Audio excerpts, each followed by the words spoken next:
आप कुछ special diet आजकल कर रहे हैं, वो क्या स्पेशल डाइट कर रहे हैं और क्यों कर रहे हैं, इस हवाले से भी अगर कुछ ये राज की बात लाई। ये तो अंदरूनी सवाल आपने जो है ना वो ऐसा तो ना करे ना। मैं डायबिटिक का पेशेंट, 10-12 साल शुगर का जो मरीज होता है ना, मुझे जानते हैं, जितना मेरा ट्रैवल है, जितना मेरा शेड्यूल है, शुगर के मरीज के लिए ये सब चीजें कैरी करना इतना आसान नहीं है।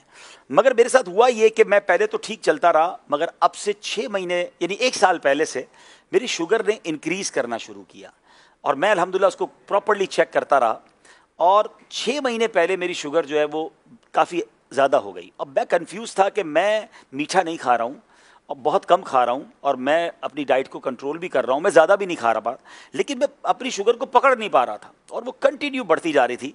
फिर मेरी नज़र से एक फार्मूला गुजरा और वो फार्मूला है GPS।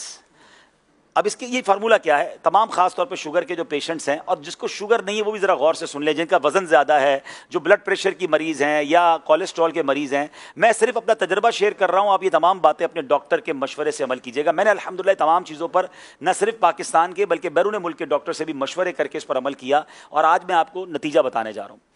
तो मेरी शुगर जो थी, चले बता देता हूं, मेरी शुगर 9.9 तक पहुंच गई, बढ़ते बढ़ते 9.9 तक पहुंच गई, जो कि HB1C जो होती है 3 महीने की शुगर, और ये ग्रेजुअली बढ़ती गई, 7 से करते करते 8 पहुंची, 9 पहुंची और 9। मैंने कहा ये क्या हो रहा है, क्यों नहीं रुक रही शुगर, दवाइयां चेंज करके देख ली।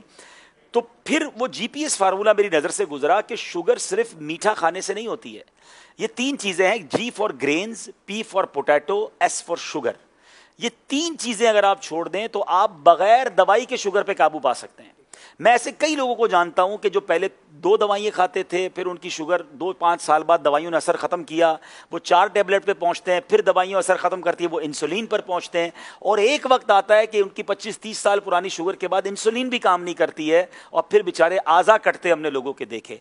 तो अब इस फार्मूले का जो मुझे बताया गया कि इस फार्मूले पर अमल करने से आप शुगर को रिवर्स कर लेंगे और आप दवाइयां भी छूट जाएंगी, पहले तो मुझे यकीन नहीं आया, मगर अब मैंने खुद अमल करना शुरू किया। अब उसका थोड़ा सा अमल मुश्किल यह है कि उसमें ग्रेन्स यानी आपको उसमें रोटी छोड़नी पड़ेगी, उसमें आपको चावल छोड़ना पड़ेगा, अनाज जो है ना वो छोड़ना पड़ेगा, क्योंकि ये डायरेक्टली कार्बोहाइड्रेट्स हैं।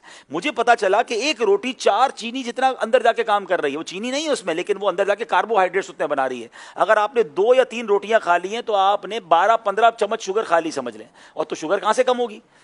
तो अब रोटी को छोड़ना था। अच्छा, रोटी मेरे लिए इतना मसला नहीं, हम मेमनों के लिए चावल बड़ा मसला है, हम चावल बहुत खाते हैं, तो चावल छोड़ना था, रोटी छोड़नी थी, पोटैटो खैर वैसे भी इतना ज़्यादा मरगूब नहीं था, और शुगर वाली तमाम चीज़ें, बेकरी की तमाम आइटम्स। राशिद भाई, अल्लाह की रहमत से मैंने ये करते हुए मुझे 4 महीने हो गए। आज 4 महीने बाद अल्हम्दुलिल्लाह मैं आपको बताऊं, मैंने ईद के यानी एक दिन पहले 2 दिन पहले टेस्ट करवाया है, मेरी शुगर 7.8 हो गई है, 9.9 से 7.8 हो गई है। और मज़े की बात यह कि पिछले 2 महीनों से मैंने दवाई खाना भी छोड़ दी है, ये मैंने दवाई के बगैर रिकवर किया। अगर मैं दवाई खा रहा होता तो ये 6.5 हो चुकी होती, लेकिन मैं क्यों अपने अंदर केमिकल डालूं। मैं डॉक्टर से मुसलसल मशवरा करता रहा, तो डॉक्टर साहब ने कहा आप चेक करते रहे और कम हो रही है तो अब आधी आधी करते रहे दवाएं। तो अब मैं इस पोजीशन में हूं कि मैं पूरे दिन में अल्हम्दुलिल्लाह दवाई नहीं खाता हूं। फिर उसके बाद मुझे फायदा ये हुआ, मेरा कोलेस्ट्रॉल था 220, 2 महीने पहले की बात कर रहा हूं, और आज कल की रिपोर्ट के मुताबिक 146 हो चुका है, विदाउट एनी मेडिसिन, सिर्फ मैंने डाइट से इसको कंट्रोल किया है। कुछ फैटी लिवर के भी प्रॉब्लम्स थे, वो कम हो गए अल्हम्दुलिल्लाह, और भी बहुत सारी चीजें। मेरा तकरीबन 7 किलो वजन कम हो गया। मैं वजन कम करने की बहुत टाइम से कोशिश कर रहा था, मैंने कोई ज्यादा कोशिश नहीं की, मैं खा प्रॉपर रहा हूं, पेट भर के खा रहा हूं, ऐसा नहीं मैंने खाना कम किया है, मैंने सिर्फ इन 3 चीजों से अपने आप को पीछे किया है अल्हम्दुलिल्लाह। अच्छा, फिर मजे की बात यह है कि सिर्फ मेरे साथ नहीं हुआ, जब मैंने 2 महीने में रिजल्ट देखना शुरू किया, मैंने आसपास के दोस्तों को बताना शुरू किया। मैं नाम नहीं ले सकता, हमारे अरकान शूरा भी हैं, हमारे बड़े बड़े जिम्मेदारान भी हैं। आप यकीन करें, अगले 1-2 महीनों में जो उनकी मुझे कॉलें आई हैं, जो शुगर के पेशेंट थे, वो कहते हैं हमारी शुगर नॉर्मल हो गई है, लोगों की इंसुलिन छूटना शुरू हो गई है, वो इंसुलिन से दवाई पर आना शुरू हो गए हैं। अब मैं आपको ये सारी बातें बताने के बाद अच्छी नीयत के साथ अपना शेड्यूल बताता हूं, क्योंकि कुछ लोग जब मैं ये बताता हूं ना तो वो कहते हैं यार रोटी और चावल के बगैर जिंदा कैसे रहेंगे। ठीक है ना, मैं 4 महीने से जिंदा हूं और मैं पहले से अच्छी लाइफ गुजार रहा हूं, बहुत फ्रेश फील करता हूं। अब उसका तरीका क्या है मैं आपको समझाता हूं।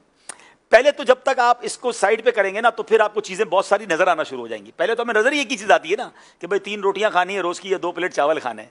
तो जनाब आप अल्हम्दुलिल्लाह सलाद फ्रूट, और फिर आप गोश्त डायरेक्ट थोड़ा सा ले लें, आप बॉयल अंडे खा लें। अगर आपको फ्राइड एग भी खाने तो कम तेल में तल के चम्मच से खा लें अंडे। मैं 1-2 दिन पहले एक जगह गया, दोस्त के घर दावत थी, बड़ा बेहतरीन, कह रहे ईद आ रही है अब्दुल हबीब भाई, गोश्त नहीं बनाया, दाल चावल बनाया। अच्छा, अब मैं पहले क्या करता था, जब शुरू में मैंने डाइट शुरू की तो मैं लोगों को बताता था मैं रोटी चावल नहीं खाता, तो फिर लोग क्या करते थे बेचारे, वो बारबेक्यू मंगवा रहे हैं, महंगे महंगे खाने मंगा रहे हैं। मैंने कहा ये तो गलत हो रहा है, तो अब मैंने बताना छोड़ दिया है। अब मैं नखरे नहीं करता, मैं कहता हूँ मैं आपके घर आ जाऊंगा, जो भी दावत है। तो दाल चावल बनाया तो बड़ा कमाल का, हमारे यहाँ मशहूर है दाल चावल ना, तो सारे दोस्त खा रहे थे। तो मैंने कहा आप क्या खाएंगे, मैंने बिल्कुल खाऊंगा। मैंने लिया, मैंने दाल की प्लेट भरी, उसमें लौकी शरीफ निकाली और मैं चम्मच से दाल खाने लगा। मैंने लौकी खाई, हर दस्तरखान पे थोड़ा बहुत तो सलाद होता है, मैंने सलाद खाया। देखिए एक फार्मूला अगर आपको समझ आ जाए ना, कि आपके वजन का 1% आपका पेट होता है। किसी का 80 किलो वजन है, उसका 800 ग्राम में पेट भरेगा। अब मेरे पेट के अंदर अगर 700 ग्राम की जगह है, तो मैंने ये सोच लेना है कि मैंने 700 ग्राम भरना किससे है। याद रखिए, मैं इसको इस तरीके से आपको समझाता हूं, आपके साथ सबके साथ हुआ होगा कि कभी आपको बड़ी शदीद भूख लगी होगी। बचपन में तो ज्यादा हुआ था, हम गरम गरम रोटी लेने जाते थे और आते आते ही एक रोटी पूरी खा जाते थे। मम्मी ने मंगवाई होती थी रोटी, तो भूख इतनी लगी होती थी, वही रोटी खा जाती, क्योंकि भूख लगी होती थी, ना सालन था ना कुछ था, क्योंकि भूख लगी थी। और ऐसा भी हुआ होगा कि आपने कभी दोस्तों के साथ दाल चावल खाया होगा या दाल रोटी खाई होगी, पेट भर गया। अब दुनिया की बेहतरीन चीज आपके सामने आ जाए तो आप क्या कहते हैं, यार अब तो पेट भर गया। इट मींस पेट ही भरना है, लज्जत तो जबान तक है। तो अगर आप इस 700 ग्राम की इस प्रॉपर थैली को अच्छी चीजों से भर लेते हैं तो आपको फिर खत्म हो जाएगा चैप्टर, आपका पेट भर जाएगा। तो पहले कोशिश ये करें कि फ्रूट या सलाद सामने आ जाए, 300-400 ग्राम वो खा लें, ठीक है। अब उसके बाद जो खाना खा लें। तो अब आप 400 ग्राम वो खाएंगे जो अगर मिसाल के तौर पे सेहत के लिए अच्छा भी नहीं है, तो वो आधा तो आपने अच्छा खा लिया। यानी बहुत सारी चीजों को अगर आप आज सेहत के मामला जो डॉक्टर्स बता रहे हैं उसको अगर आप सुन्नत से कनेक्ट करें तो बहुत चीजें आपकी बेहतर हो जाएंगी। आप ये कर कर रोज चेक भी करें। मुझे किसी ने कहा मोटिवेशन कैसे मिलती है आपको, मैंने कहा मुझे रोज रात को तोहफा मिलता है।